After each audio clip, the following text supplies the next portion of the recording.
Teman-teman media TV banyak yang di PHK, makanya aku udah resign duluan. Pasti kamu udah lihat ya, rame banget beberapa hari terakhir ini mengenai PHK karyawan-karyawan media, terutama media TV. Nah, hal ini tuh udah terjadi di beberapa tahun sebelum ini, terutama di media radio dan media cetak.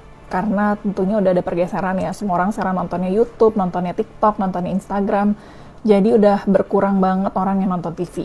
Aku sendiri kerja jadi freelance presenter udah hampir 15 tahun, dan di karir-karir awal aku, waktu itu tuh jadi karyawan di Antv. Aku kerja selama 4 tahun dari tahun 2010 sampai 2014. Di tahun aku resign itu, di tahun 2014, itu aja udah banyak sekali perubahan-perubahan yang terjadi. Nah, waktu itu kan aku kerja di Antv yang satu grup sama TV One di bawah Viva Group. Karena TV One udah jadi TV berita, jadi porsi news di Antv tuh dikurang-kurangin banget.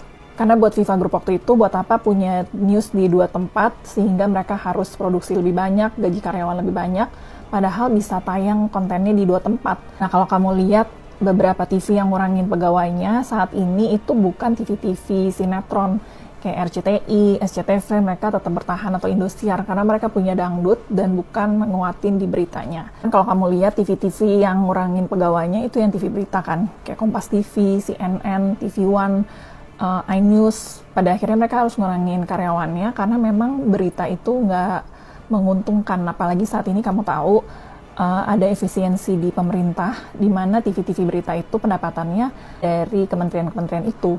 Aku sendiri sebagai presenter freelance itu terdampak banget di tahun 2000, mulai tahun 2022 deh.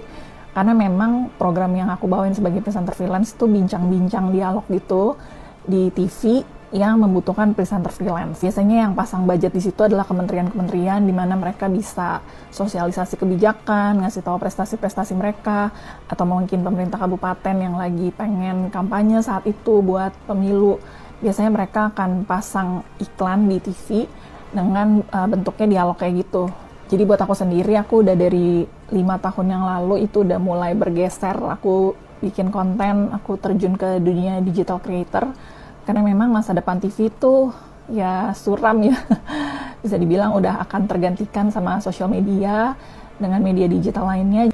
Jadi buat teman-teman sekarang yang masih ada di media TV, terutama di media TV yang news, tetap semangat, tetap berkarya, tapi pikir-pikir juga deh untuk mulai alih profesi sedikit, karena udah ada AI sekarang, media sosial juga semakin marak, dan kayaknya sih media TV terutama bagian news bakalan ditinggalin sih. Jadi tetap kreatif, tetap semangat, semoga kita semua bisa tetap berkarya. Semangat semuanya!